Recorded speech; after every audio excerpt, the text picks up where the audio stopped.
आ जाओ। where the entries are passed only for the share of the retiring partner and the account of reserve and accumulated profits are debited only to that extent of the retiring partner and the balance continue to appear in the books। इसका मतलब क्या होता है बताओ तो।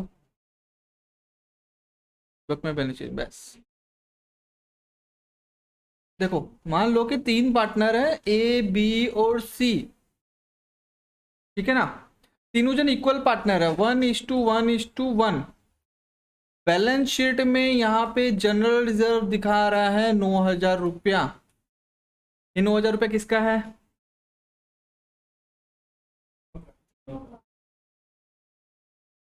तीनों का है, ए का भी है, बी का भी, सी का भी है। तीनों जन का इक्वली है, मतलब तीनों जन को 3-3 हजार रुपया मिलना चाहिए। ये एक्चुअली जो प्रॉफिट है जो हम लोग साइड कर दिया, जो अभी तक बांटा नहीं है, कैपिटल अकाउंट में ट्रांसफर नहीं हुआ अभी तक। अब मान लो कि सी अगर छोड़ के जा रहा है, ये चला जा रहा है सी,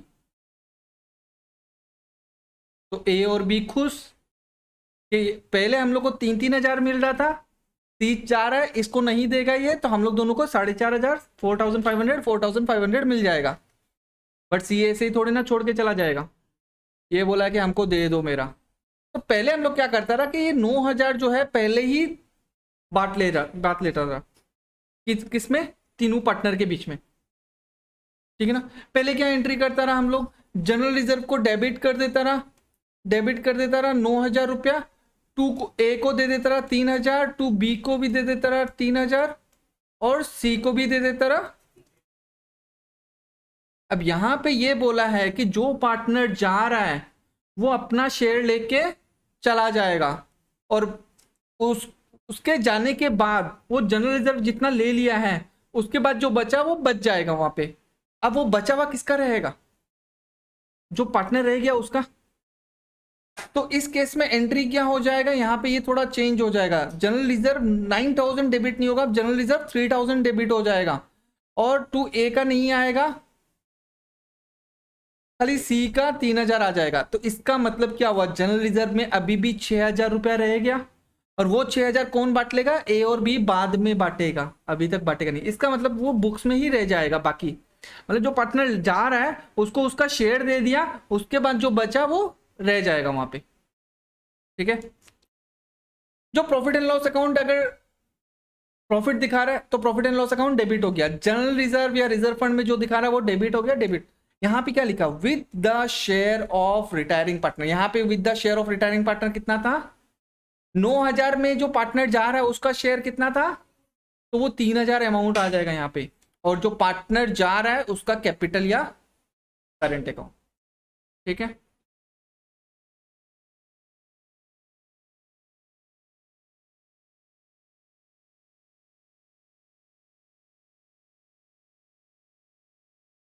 अब आ जाओ illustration number 22। A B C 3 partner है, प्रॉफिट शेयरिंग रेशियो 3:2:1। 1 जनवरी को B decide to retire from the firm. B जा रहा है, ये जा रहा है, ठीक है ना। On this date the book sold profit and loss account credit कितना, 30,000, और रिजर्व फंड में कितना, 24,000, ठीक है। तो प्रॉफिट एंड लॉस क्या अकाउंट दिखा रहा है, क्या बैलेंस दिखा रहा है, क्रेडिट बैलेंस। और रिजर्व फंड भी क्या दिखाएगा,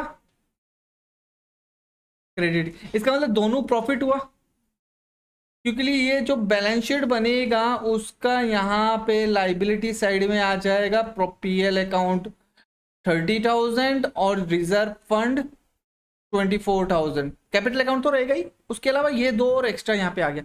ये प्रॉफिट एंड लॉस अकाउंट 30,000 का मतलब क्या है कि वो प्रॉफिट जो अभी तक बांटा नहीं, रिजर्व फंड भी मतलब वही प्रॉफिट जो हम लोग साइड करके रखा है जो अभी तक बांटा नहीं है, तो पार्टनर कहीं देना तो पड़ेगा वो लोग को। अच्छा, pass necessary journal entries in the books of the firm when only the share of the retiring partner is to be credited or debited to his account। बोला कि जो रिटायरिंग पार्टनर जा रहा है उसको अपना शेयर देके टाटा बाय बाय कर दो, अलविदा कर दो। तो निकालो उसका कितना शेयर है। अच्छा, शेयर कितना है उसका, टोटल यहाँ पे कितना हो गया, तो बी का शेयर कितना है 2/, तो ये 30,000 में भी उसका 2/6 पार्ट है और ये 24,000 में भी उसका। तो पीएल अकाउंट से उसको कितना मिलेगा? 30,000 इंटू 2/6, 6 से कटा 5,000 इंटू 2, यहाँ पे पीएल से उसको कितना मिलेगा? और रिजर्व फंड से कितना मिलेगा? 24,000 इंटू 2/6, ये कटा 4,000, तो कितना हुआ? 8,000। तो टोटल उसको पीएल से कितना मिलना चाहिए? 10,000 और रिजर्व फंड से 8,000। दोनों डेबिट करके कम कर दो और उसका कैपिटल अकाउंट क्रेडिट हो जाएगा। ठीक है,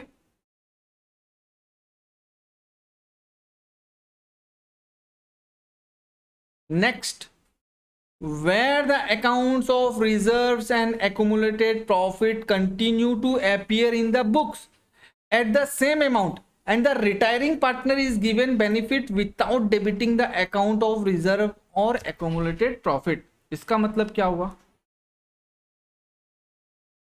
जो तीन पार्टनर हैं ए बी और सी, देखो एग्जांपल देख लो, ए बी और सी पार्टनर है, ठीक है। प्रॉफिट शेयरिंग रेशियो है 3:2:1।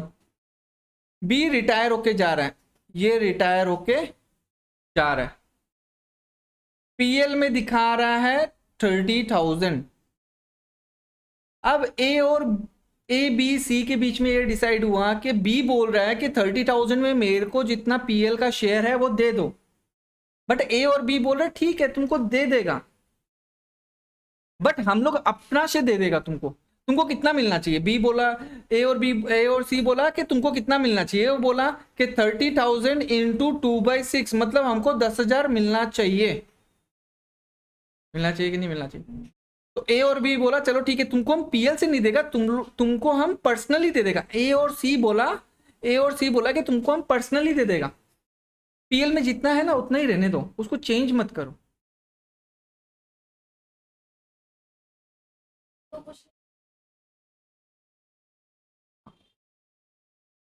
ठीक है, अच्छा एग्जांपल वैसे समझता है।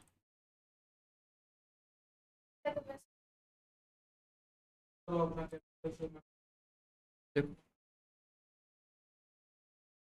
जैसे ए बी और सी था 3:2:1 था, पीएल में दिखा रहा है 30,000। तो ऐसे देखा जाए तो ए बी और सी में कितना बटेगा? कैसे 10, इसको 15,000 जाएगा, इसको 10,000 जाएगा, इसको 5,000 जाएगा, हो गया ना? 3:2:1, 30,000 बढ़ गया ना? बट ए और सी बोला बी को ठीक है तुमको 10,000 मिलना चाहिए ना, तुमको 10,000 देगा, बट हम और सी दे देगा तुमको मिला के, पीएल में जितना 30,000 है उसको बुक्स में उतना ही रहने दो। तो अब क्या होगा?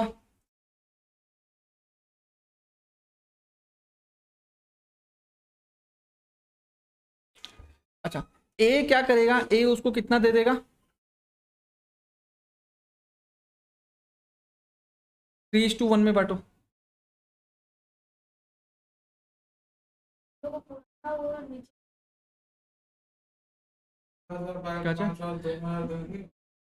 इसको जाएगा, ए दे देगा उसको 7,500, तो इसका कैपिटल अकाउंट कम हो गया।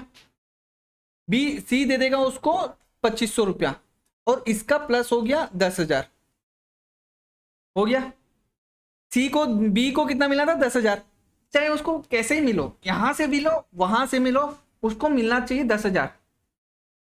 मिलना चाहिए कि नहीं मिलना चाहिए? तो ए अपना कैपिटल से बी को दे दिया 7,500, सी अपना कैपिटल से उसको दे दिया 2,500, तो ये हो गया ना 7,500 प्लस 2,500, इसका 10,000 हो गया। अब ये 30,000 का 30,000 तो पीएल में तो वैसे ही रह जाएगा। अब ये किस रेशियो में बढ़ेगा? 3:1, ए और सी में बढ़ जाएगा। बांटो, किस हिसाब से आएगा? ए को कितना मिलेगा? 3/4 इंटू 30,000, कितना हुआ? 7,500। तो 7,500 इंटू 7,500 कितना हुआ? 22,500, उसको इतना मिल गया, क्योंकि ये 30,000 में अब बी को तो देना ही नहीं है ना, अब बचेगा कौन? ए और सी। तो ए और सी अपना प्रॉफिट शेयरिंग रेशियो में बांट लेगा। अच्छा, सी को कितना मिलेगा? 7,500 मिला। तो अब नेट इफेक्ट देखो कि क्या हुआ। पहले ए का कैपिटल कम हो गया इतना, बाद में जो प्रॉफिट का ये 30,000 मिला कितना 22,500, तो इसको नेट कितना मिला, इसको 10,000 का 10,000, इसको 2,500 रुपया कैपिटल कम किया था और प्रॉफिट का कितना मिल गया बाद में, तो इसका 5,000 इसके बराबर हुआ कि नहीं हुआ। मतलब क्या हुआ कि प्रॉफिट को बांटा नहीं बट वो लोग अपना कैपिटल से उसको दे दिया। क्यों दे दिया, क्योंकि आगे जाके वो लोग को ज्यादा मिल जाएगा, आगे जाके ज्यादा नहीं मिला कि नहीं मिला। ऐसे कितना मिलता है उसको 15,000, बट बी अपना शेयर नहीं ले रहा है क्योंकि ए उसको दे दिया, तो बी का शेयर भी ए को चला गया, है कि नहीं। और सी को पहले कितना मिल रहा था 5,000 रुपया, बट अगर बी चला जाता है अपना शेयर सी से लेके तो वो 30,000 सिर्फ ए और सी में बटेगा। पहले 3 जन में बट रहा था, अब 2 जन में बटेगा 30,000, तो 2 जन में बांट दिया ना 30,000, तो बी अपने शेयर नहीं लेने के कारण सी का तो वैल्यू बढ़ गया ना, बट पहले भी तो वैल्यू कमा दिया था, अल्टीमेटली इफेक्ट सेम ही होगा। मतलब कैसे ही कर लो, ए को जितना मिलना है उतना ही मिलेगा, बी को जितना मिलना है उतना ही मिलेगा, सी को जितना मिलना है उतना ही मिलेगा। बस फर्क ये चेंज हो गया, प्रोसेस ये चेंज हो गया कि बी अपना शेयर लेके चला जाता रहा पहले, नेक्स्ट प्रोसेस ये हो गया, नेक्स्ट स्टेप के बी अपना शेयर लेके नहीं जा रहा, बट ए और सी से जितना लेना है उतना ले लेगा, क्योंकि आगे जाके उन लोग को उतना ज्यादा मिल जाएगा। एक ही बात है, ठीक है।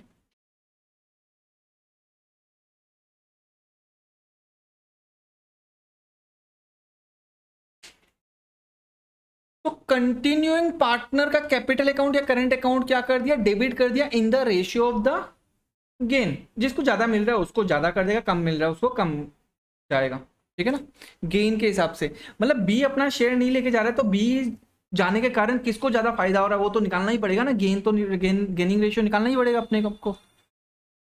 किसको मिलेगा, रिटायरिंग पार्टनर का कैपिटल अकाउंट। यहां पे भी कहीं पे भी पीएल नहीं आ रहा है, पीएल जैसे है वैसे ही रह गया, बस कैपिटल के बीच में एडजस्टमेंट हो गया, क्योंकि आगे जाके कंटिन्यूइंग पार्टनर को ज्यादा मिल जाएगा, इसलिए अभी कम कर दिया। और इसको तो मिलना ही है, एग्जाम्पल हम यहीं से समझा दिया तुम लोग को। इलस्ट्रेशन नंबर 23, 3:2:1 है, प्रॉफिट में कितना है 30,000, रिजर्व में कितना है 24,000। जैसे 30,000 का किया वैसे 24,000 का भी कर लो, ठीक है ना। अच्छा इसमें वो दोनों मिला के है, ठीक है ना, रिजर्व फंड और, अच्छा रिजर्व फंड से हम लोग कितना किया था, अच्छा यहाँ से कितना हुआ था, ये तो था खाली पीएल का, ये था पीएल का, ठीक है ना। तो ए का कैपिटल अकाउंट डेबिट, बी का कैपिटल अकाउंट क्रेडिट, सी का कैपिटल अकाउंट, ठीक है। वैसे 24,000 का भी करो। अच्छा 24,000 में बी का कितना शेयर होना चाहिए था 2/6, मतलब 8,000 रुपया होना चाहिए था। ये 8,000 को 3:1 में करो, 3 + 1 4, मतलब 2,000, 2,000 इंटू 3, यहाँ पे 6,000 होगा जनरल रिजर्व का। ए कितना दे देगा, बी को 6,000, सी कितना दे देगा 2,000, इसको कितना मिल गया 8,000। तो ये इसका कैपिटल अकाउंट इतना माइनस हो जाएगा, क्यों, क्योंकि आगे जाके उसको 6,000 ज्यादा मिल जाएगा। इसका कैपिटल अकाउंट 2,000 कम क्यों हो गया, क्योंकि आगे जाके उसको 2,000 ज्यादा मिल जाएगा, बात बराबर ही है। इसको 8,000 मिलना था, मिल गया। ये भी इसका कैपिटल अकाउंट क्रेडिट हो जाएगा, ये कैपिटल अकाउंट डेबिट हो जाएगा, ये कैपिटल अकाउंट डेबिट। अच्छा ए का कितना डेबिट कर रहा है 7,500 प्लस 6,000 कितना हो गया 13,000 आ गया। फिर यहाँ पे 2,500 और 2,000 कितना हो गया 4,000 और यहाँ पे इसको 18,000 सी को, ठीक है ना, 4,500 हो गया, यहाँ पे इसको 18,000, दोनों का मिला के किया, ठीक है ना। और क्योंकि नया रेशियो नहीं था तो ओल्ड रेशियो ही गेनिंग रेशियो हो जाएगा, ठीक है। 24 नंबर देखो, सेम वही है, ए बी सी पार्टनर है, 3:2:1। प्रॉफिट एंड लॉस अकाउंट में डेबिट बैलेंस दिखा रहे, क्या है प्रॉफिट की लॉस,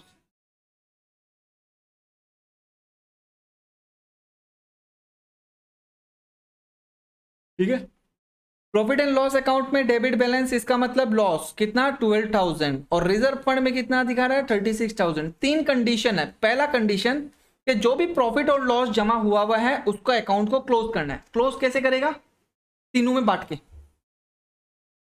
नेक्स्ट कंडीशन कि जो पार्टनर रिटायर होके जा रहा है वो अपना शेयर लेके चला जाएगा और बाकी जो रह गया वो रह जाएगा। ठीक है। तीसरा कंडीशन कि जितना प्रॉफिट एंड लॉस है उतना का उतना बुक्स में रहने दो। हाँ, जिसका जो एडजस्टमेंट करना है कैपिटल के बीच में, मतलब जिसको मिलना है उसको दे दो, और उसको देने के बाद जो बच जाएगा, मतलब जो प्रॉफिट एंड लॉस हम लोग नहीं बांट रहा उसके कारण जो रिमेनिंग पार्टनर्स को जो ज्यादा मिल रहा है आगे जाके, वो डिफरेंस अमाउंट उसको दे दो जो जा रहा है।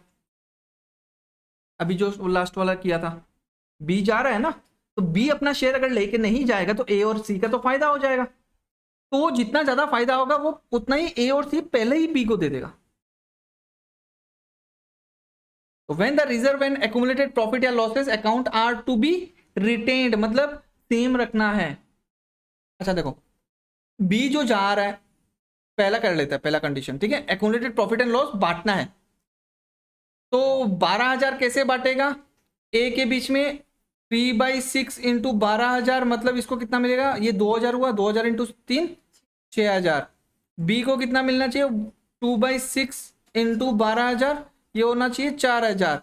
और सी को कितना मिलना चाहिए? 1/6 इंटू 12,000, ये 2,000। अच्छा ये लॉस है, ठीक है ना, तो कैपिटल अकाउंट ये लोग का कम हो जाएगा लॉस के कारण। जनरल रिजर्व में कितना है? 36,000। तो ए को कितना मिलना चाहिए? 3/6 इंटू 36,000, मतलब 18,000 मिलना चाहिए। बी को कितना मिलना चाहिए? 2/6 इंटू 36,000, मतलब इसको 12,000 मिलना चाहिए। और सी को कितना मिलना चाहिए? 1/6 इंटू 36,000, इसको 6,000 मिलना चाहिए। इतना कैपिटल कम करना है, इतना कैपिटल। अच्छा, प्रॉफिट एंड लॉस अकाउंट क्या बैलेंस दिखा रहा है? खत्म कैसे करेगा? तो वो क्रेडिट हो गया profit and loss account, profit and loss account credit हो गया, और आ गया ना 6,000, 4,000, 2,000। जनरल रिजर्व क्या बैलेंस दिखाएगा? Credit balance. खत्म करने के लिए क्या कर दिया? और कैपिटल अकाउंट क्रेडिट हो जाएगा। कैपिटल अकाउंट क्रेडिट होने का मतलब कैपिटल बढ़ गया। क्यों बढ़ गया? प्रॉफिट गया है। कैपिटल अकाउंट डेबिट क्यों हो गया? कम हो गया, तो लॉस गया होगा, सिंपल सा बात है। ठीक है ना, क्लियर। नेक्स्ट क्या बोला है कि B number point, where the share of the retiring partner is to be credited और डेबिटेड टू हिम, मतलब ए को नहीं देना है, ए का जितना है वो रह जाएगा बुक्स में। सी को नहीं देना है, जितना है बुक्स में रह जाएगा। यहाँ पे जनरल रिजर्व में भी ए को नहीं देना है और सी को भी नहीं देना है। बी जो अपना शेयर है लॉस का वो अपना कैपिटल में ट्रांसफर कर दो उसका लॉस का, और जनरल रिजर्व का जो प्रॉफिट है वो उसका कैपिटल में ट्रांसफर कर दो। सेम वैसे ही करना है। Profit and loss account debit है तो क्रेडिट कर दो उसका, और बी का कैपिटल अकाउंट डेबिट हो जाएगा। देखो, B capital account debit to profit and loss account, उस खाली उसी का शेयर, बाकी का शेयर नहीं, खाली उसी का शेयर, जो पार्टनर जा रहा है उसी का शेयर हुआ है। सेम जनरल रिजर्व में उसको कितना मिल रहा था? जनरल रिजर्व में बी को मिल रहा था कितना? 12,000।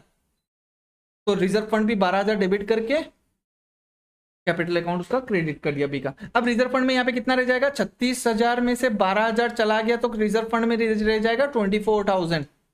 ये 24,000 किसका हो गया? अब ए और सी का।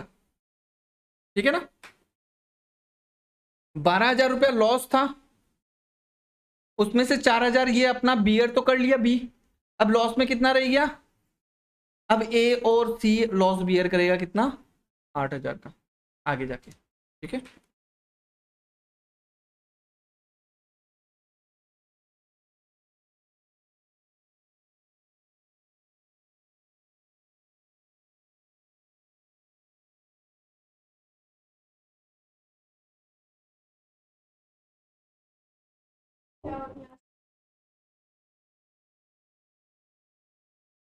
एक मिनट में देखो,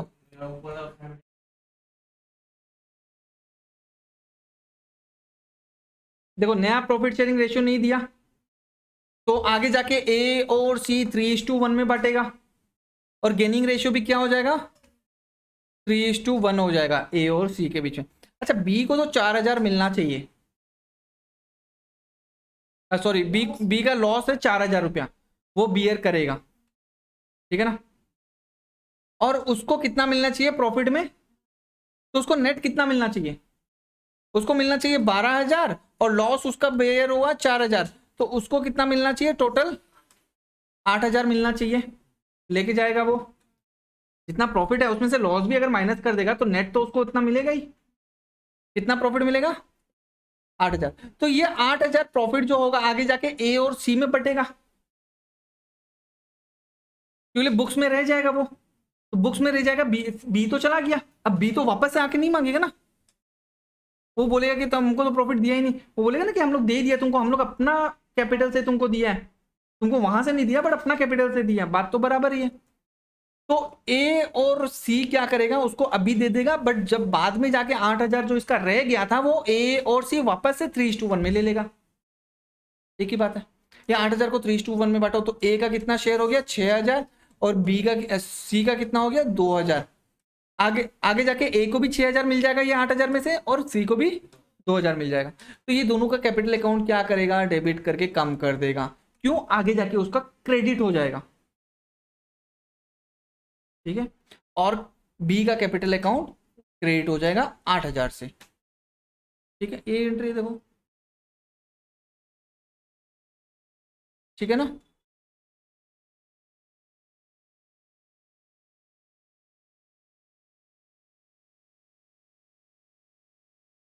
treatment of revolution of asset and reassessment of liability same as admission. Admission में जैसे किया था वैसे ही है। वहां पे पार्टनर आने से पहले एसेट और लाइबिलिटीज का हम लोग रीवैल्यू किया था, अब जानने से पहले रीवैल्यू करेगा, ठीक है। जाने से पहले एसेट और लाइबिलिटीज का रीवैल्यू करेगा। जो प्रॉफिट होगा जो पार्टनर जा रहा है उसको मिल जाएगा, अगर लॉस हुआ तो वो पार्टनर बियर करेगा उतना। क्लियर।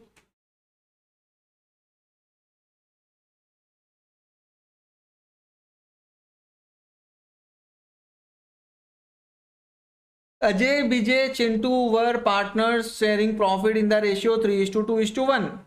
अजय रिटायर हुआ, building creditors and stock of the firm were revalued at 90, 18, 26 respectively.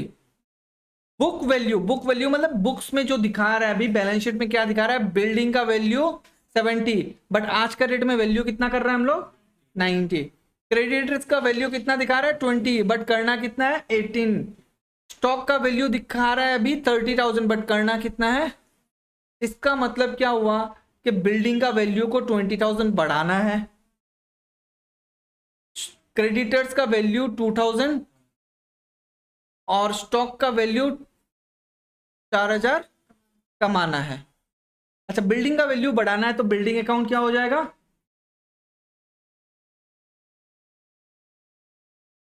Building का वैल्यू को बढ़ाना है तो बिल्डिंग अकाउंट। क्या पूछा, क्वेश्चन समझा नहीं, तो आंसर क्यों दे रहे हैं। हाँ, एसेट को बढ़ाना है, हम खत्म करने थोड़ी ना बोल रहे हैं, बढ़ाना है। तो बिल्डिंग अकाउंट डेबिट, क्रेडिटर्स को कम करना है, क्रेडिटर्स जब बढ़ेगा तो वो क्रेडिट होगा, डेबिट होगा। तो कितना घटाना है उसको, क्रेडिटर्स को 2,000, तो उसको डेबिट करके घटा दो 2,000, और उतना कहां चला गया रिवैल्यूएशन में। स्टॉक को कितना 4,000 कमाना था, स्टॉक क्या है, क्या है स्टॉक, एसेट। स्टॉक को कैसे कमाएगा, क्रेडिट करके, और रिवोल्यूशन अकाउंट। अब वही same process, revolution account debit और क्रेडिट साइड इक्वल होना पड़ेगा, ठीक है ना। तो डेबिट में कितना है, क्रेडिट में कितना है, तो हमको डेबिट और कितना करना पड़ेगा 18,000। तो रिवोल्यूशन अकाउंट हम डेबिट कर दिया 18,000, और ये जाएगा ओल्ड पीएसआर में 3:2:1। 18,000 को 3:2:1 में बांट लिया। क्लियर।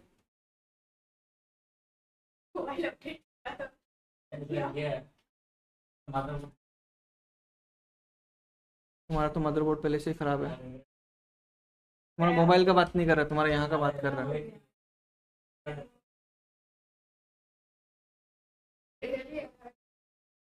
अब आ जाओ ये पार्ट, शेयर ऑफ प्रॉफिट या losses up to the date of.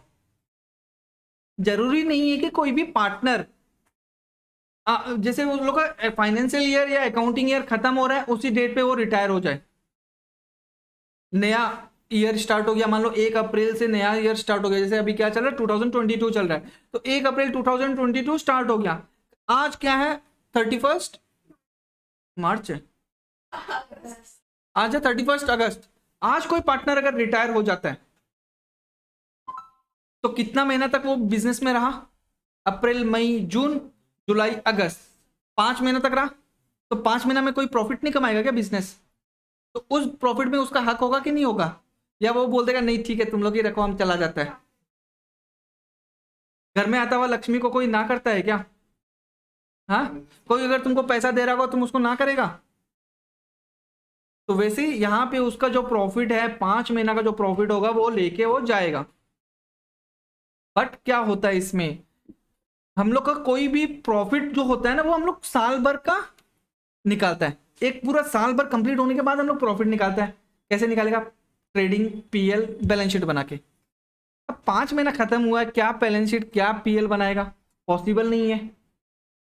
एक रफ अमाउंट तो कर सकता है ना हम लोग, ये 5 महीना में इतना सेल हुआ, इतना परसेंटेज के हिसाब से प्रॉफिट हम लोग कैलकुलेट तो कर ही सकते हैं। वो दिया हुआ रहेगा क्वेश्चन में तुम लोग का, कि प्रॉफिट जो ये 5 महीना का है किस हिसाब से कैलकुलेशन करना है, वो क्वेश्चन के हिसाब से करना पड़ेगा। ठीक है,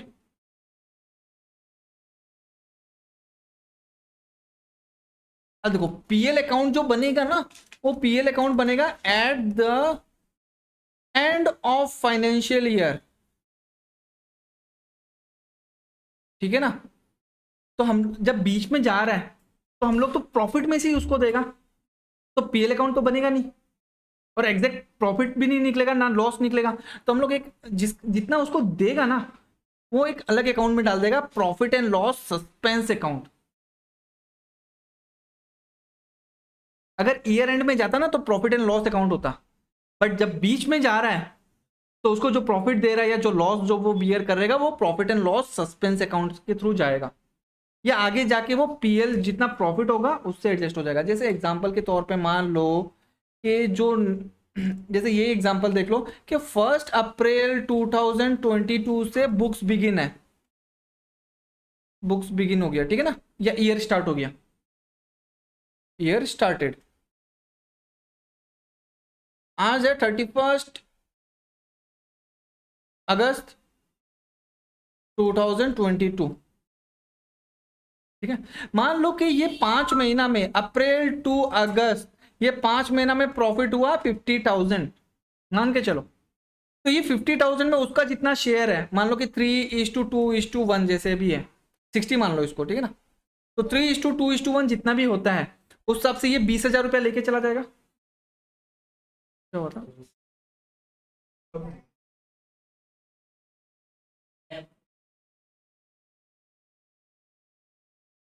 चलो ठीक है, तो ये 60,000 मान लो कि 5 महीना में प्रॉफिट हुआ, उस हिसाब से उसका शेयर कितना होगा? ये 60,000 पूरा बी का नहीं होगा।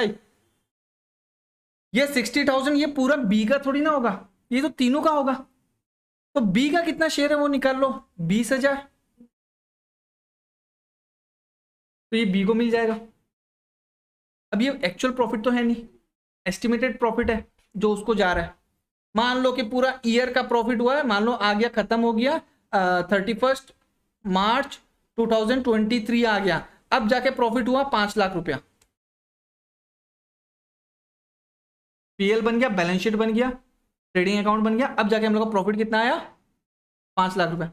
अब ये 5 लाख रुपया में से 5 महीना का प्रॉफिट निकालता, फिर उसको उतना शेयर देता, तब एग्जैक्ट बैठता। बट वो तो बीच में ही रिटायर होकर चला गया ना, उसको कितना दे दिया? 20,000। ये जाएगा पीएल सस्पेंस में। अगर ईयर एंड में होता ना तो पीएल से चला जाता रहा। अब ये पीएल सस्पेंस है ना, इससे एडजस्ट हो जाएगा। कैसे? अब ये 5 लाख रुपए प्रॉफिट किसका था? तीनों जन का था, बट एक जन तो चला ही गया, बचा कितना? 2 जन बचा। बचा कि नहीं बचा? अब ऑलरेडी उसको 20,000 तो दे ही दिया रहा, तो प्रॉफिट में कितना बचा? 4,80,000। इसका मतलब क्या है, ये पीएल सस्पेंस जो है पीएल से एडजस्ट होके प्रॉफिट कम हो गया, क्योंकि ये देखो 5 लाख रुपए जो प्रॉफिट कमाया उसमें ऑलरेडी 20,000 तो उसको दे ही दिया था ना, 5 महीना के हिसाब से उसका प्रॉफिट तो दे ही दिया ना, प्रॉफिट तो कमाना पड़ेगा, तो 4,80,000 हो गया। ठीक है, तो पीएल सस्पेंस अकाउंट आ जाएगा अगर प्रॉफिट जा रहा है तो, और रिटायरिंग पार्टनर कैपिटल अकाउंट या करेंट अकाउंट क्रेडिट हो जाएगा।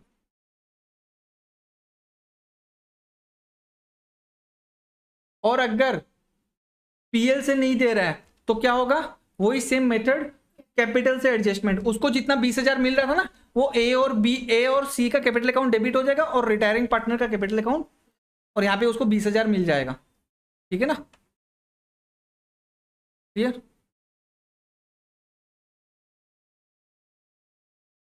चलो प्रॉफिट यहाँ पे देखो, if any partner retires during the year he share of profit for the current year, 2017 में रिटायर नहीं हुआ, 2018 में भी रिटायर नहीं हुआ, 2019 में भी रिटायर नहीं हुआ, अभी 2020 चल रहा है तब रिटायर हुआ है, और बोला है कि अब करेंट ईयर का प्रॉफिट निकालना तो मुश्किल है, पहले साल खत्म होगा उसी के बाद पूरा ट्रेडिंग पीएल बनेगा, बीच में बनाना तो पॉसिबल नहीं है। तो बोला है कि जो करेंट ईयर का जो प्रॉफिट है from the date of close of the last accounting, मतलब पिछला साल जो खत्म हुआ तब से लेके जब वो रिटायर हो रहा है till the date of his retirement will be calculated on the basis of average profit of the past 3 years। समझ गया कि लास्ट 3 साल का एवरेज जितना कमा रहा है उसी साल से हिसाब से मान लो कि इस साल भी उतना ही कमाई होगा, पहला साल 20, फिर 23, फिर 29, टोटल करो कितना होता है और डिवाइड करो 3 साल से, तो एवरेज प्रॉफिट निकल गया, एक साल में एवरेज में कितना कमाई कर रहा है, 24,000 आया, वही 24,000 मान लो कि इस साल का भी प्रॉफिट है, बट पूरा साल का, 3-4 महीना का नहीं। अच्छा वो रिटायर कब हो रहा है, कहाँ एक एक मिल गया तुमको, 31 जुलाई 2020 को वो रिटायर हो रहा है, बुक्स कब खत्म हुआ, अब वापस से स्टार्ट कब होगा, 1 जनवरी 2020 से, तो जनवरी फरवरी मार्च अप्रैल मई जून जुलाई, कितना महीना हुआ, तो जो 24,000 है वो तो साल का प्रॉफिट है पूरा 12 मंथ्स का, 7 मंथ्स का कितना होगा,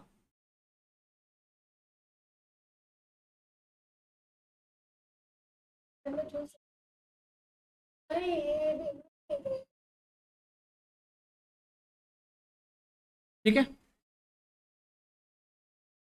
तो 3 साल का प्रॉफिट निकाला, एडअप किया, एवरेज निकल गया, एक साल में एवरेज में इतना कमाई होता है, ये पूरा 12 मंथ्स का प्रॉफिट है एवरेज में, और ये भी एग्जैक्ट नहीं है, अप्रोक्सीमेट लेकर चल रहा है हम लोग। ठीक है, अब ये पूरा 12 मंथ्स का प्रॉफिट है, वो रिटायर हो गया 7 महीना में, तो 7 महीना का प्रॉफिट कितना होगा, पूरा साल भर का प्रॉफिट थोड़ी नहीं दे देगा उसको, वो तो जितना टाइम तक रहा उतना ही प्रॉफिट देगा उसको, तो उस सबसे निकाल लो कि 7 महीना में कितना होना चाहिए, 14,000। अब उसका शेयर कितना है, रेशियो क्या है,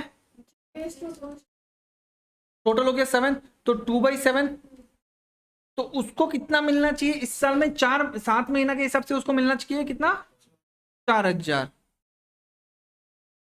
दोनों तरीका से कर सकता है, PL suspense to 20 capital account 4,000 आ जाएगा। अब ये 4,000 अगर पीएल सस्पेंस में नहीं डाल रहा है तो ये 4,000 प्रॉफिट आगे जाके ए और सी को ज्यादा मिल जाएगा, है कि नहीं। अब किस रेशियो में मिलेगा, 3:2, नया प्रॉफिट शेयरिंग रेशियो नहीं दिया तो 3:2 में बढ़ जाएगा, तो आ गया 3:2 में, और ये 4,000 यहाँ पे उसको क्रेडिट हो गया, बी को 4,000 मिलना था मिल गया, ए और बी का कैपिटल अकाउंट कम कर दिया, क्यों के लिए 4,000 आगे जाके ए और सी में 3:2 में उतना ही आगे उतना वो लोग को मिल जाएगा, 2400, 2400 और 1600 आगे जाके वो लोग को उतना मिल जाएगा, आगे जाके उतना प्लस, अभी माइनस कर दो, बात बराबर है। ठीक है।